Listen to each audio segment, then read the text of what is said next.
ಮಧ್ಯಪ್ರಾಚ್ಯದ ಯುದ್ಧ ಇವತ್ತು ನಿಲ್ಲುತ್ತೆ, ನಾಳೆ ನಿಲ್ಲುತ್ತೆ ಎನ್ನುವಂಥ ನಿರೀಕ್ಷೆ ಇಡೀ ಜಗತ್ತಿಗೆ ಇದೆ. ಅಮೆರಿಕ ಕೂಡ ಸಂಧಾನಕ್ಕೆ ಪ್ರಯತ್ನ ಪಡ್ತಾ ಇರುವಂತಹ ಹೊತ್ತಲ್ಲೇ ಈಗ ಮತ್ತೊಮ್ಮೆ ಯುದ್ಧ ಆರಂಭವಾಗಿದೆ ಅಮೆರಿಕ ಹಾಗೂ ಇರಾನ್ ನಡುವೆ. ಯುದ್ಧ ವಿರಾಮದ ನಡುವೆಯೇ ಹೆಲಿಕಾಪ್ಟರ್ ಮೇಲೆ ಅಟ್ಯಾಕ್ ಮಾಡಲಾಗಿತ್ತು. ಯುಎಸ್ನ ಅಪಾಚೆ ಹೆಲಿಕಾಪ್ಟರ್ನ ಇರಾನ್ ಸೇನೆ ಹೊಡೆದು ಹಾಕಿತ್ತು. ಇದರ ಬೆನ್ನಲ್ಲೇ ಅಮೆರಿಕಾದಿಂದ ಕೂಡ ಈಗ ಪ್ರತಿದಾಳಿ ನಡೆದಿದೆ. ಅಂಡ್ ಮತ್ತೊಮ್ಮೆ ಇದಕ್ಕೆ ಉತ್ತರವಾಗಿ ಇನ್ನೊಂದು ದಾಳಿಯನ್ನ ಇರಾನ್ ನಡೆಸ್ತಾ ಇರುವಂಥದ್ದು.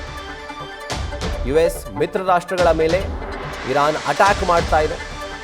ಕುವೈತ್, ಬಹರೇನ್, ಜಾರ್ಡನ್ನ ಮೇಲೆ ಮಿಸೈಲ್ ದಾಳಿ ನಡೆಸಲಾಗ್ತಾ ಇದೆ. ಶಾಂತಿ ಮಾತುಕತೆ ನಡೀತಾ ಇರುವಂತಹ ಸಂದರ್ಭದಲ್ಲೇ ದಿಢೀರಂತ ಯುದ್ಧ ಶುರುವಾಯಿತಾ? ಮತ್ತೊಮ್ಮೆ ಯಾವ ರೀತಿಯಾದಂಥ ಒಂದು ಭೀಕರತೆಯನ್ನ ಜಗತ್ತು ಕಂಡಿತ್ತೋ ಆ ಭೀಕರತೆಗೆ ಯುದ್ಧ ಎಸ್ಕಲೇಟ್ ಆಗ್ತಾ ಇದೆಯಾ? ಈ ಪ್ರಶ್ನೆ ಉದ್ಭವಿಸ್ತಾ ಇದೆ. ಅಮೆರಿಕಾದ ಅಪಾಚೆ ಹೆಲಿಕಾಪ್ಟರ್ ಅನ್ನ ಇರಾನ್ ಸೇನೆ ನೆನೆ ತಾನೇ ಹೊಡೆದು ಹಾಕಿತ್ತು. ಇದಕ್ಕೆ ಪ್ರತಿಯಾಗಿ ಅಮೆರಿಕ ದಾಳಿಯನ್ನ ಮಾಡಿದೆ ಇರಾನ್ ಮೇಲೆ.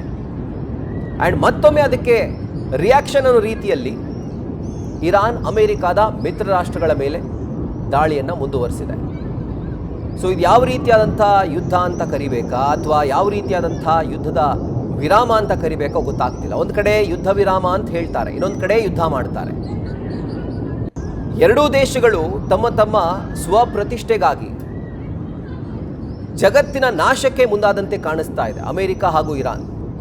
ಈಗಾಗಲೇ ತೈಲ ಬೆಲೆ ಏರಿಕೆಯಾಗಿ ನಮ್ಮ ದೇಶದಲ್ಲಿ ಅಟ್ಲೀಸ್ಟ್ ತೈಲ ಬೆಲೆ ಏರಿಕೆ ಆಗಿದೆ. ಎಷ್ಟೋ ದೇಶಗಳಲ್ಲಿ ತೈಲನೇ ಇಲ್ಲ, ಕಂಪ್ಲೀಟ್ ಶಟ್ ಡೌನ್ ಆಗಿದ್ದಾವೆ ಈ ಚಿಕ್ಕ ಪುಟ್ಟ ದೇಶಗಳು. ಅಂತಹ ಸಂದರ್ಭದಲ್ಲಿ ಇವತ್ತು ನಿಲ್ಲುತ್ತೆ, ನಾಳೆ ನಿಲ್ಲುತ್ತೆ ಅನ್ನುವಂಥ ನಿರೀಕ್ಷೆ ಇರುವಂಥ ಸಂದರ್ಭದಲ್ಲಿ ಈಗ ಮತ್ತೊಮ್ಮೆ ಯುದ್ಧದ ಕಾರ್ಮೋಡ ಮಧ್ಯಪ್ರಾಚ್ಯದಲ್ಲಿ ಆವರಿಸಿದೆ. ಇರಾನ್ ಸೇನೆ ನಿನ್ನೆ ಅಮೆರಿಕಾದ ಅಪಾಚೆ ಹೆಲಿಕಾಪ್ಟರ್ನ ಹೊಡೆದುರುಳಿಸಿತ್ತು. ಇದಕ್ಕೆ ಪ್ರತಿಯಾಗಿ ಇವತ್ತು ಅಮೆರಿಕ ದಾಳಿ ಮಾಡಿದೆ. ಅದಕ್ಕೆ ರಿಯಾಕ್ಷನ್ ಅನ್ನೋ ರೀತಿಯಲ್ಲಿ ಇರಾನ್ ಅಮೆರಿಕಾದ ಮಿತ್ರ ರಾಷ್ಟ್ರಗಳ ಮೇಲೆ ಮಿಸೈಲ್ ಮಲೆ ಸುರಿಸಿದೆ. ಸೊ ಒಂದು ಭೀಕರತೆಯನ್ನು ಗಮನಿಸ್ತಾ ಇದ್ದೀರಿ, ಯಾವ ರೀತಿಯಾಗಿ ಯುದ್ಧದಿಂದ ಆಗಿರುವಂಥ ಹಾನಿ ಅಂತ. ಈಗ ನೆಕ್ಸ್ಟ್ ಲೆವೆಲ್ಗೆ ಹೋಗಿದೆ ಯುದ್ಧ. ಯಾಕೆ ಅಂತಂದರೆ ಕೇವಲ ಮಿಲಿಟ್ರಿ ಅಥವಾ ಸ್ಟ್ರಾಟಜಿಕ್ ಪಾಯಿಂಟ್ಗಳಷ್ಟೇ ಗುರಿಯಾಗಿಲ್ಲ.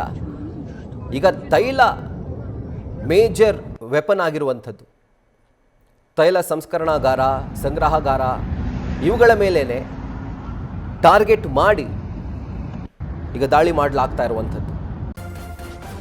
ನ್ಯೂಸ್ ಫಸ್ಟ್ ನಿರ್ಭೀತಿಯಿಂದ ನಿಮ್ಮ ಪರವಾಗಿ.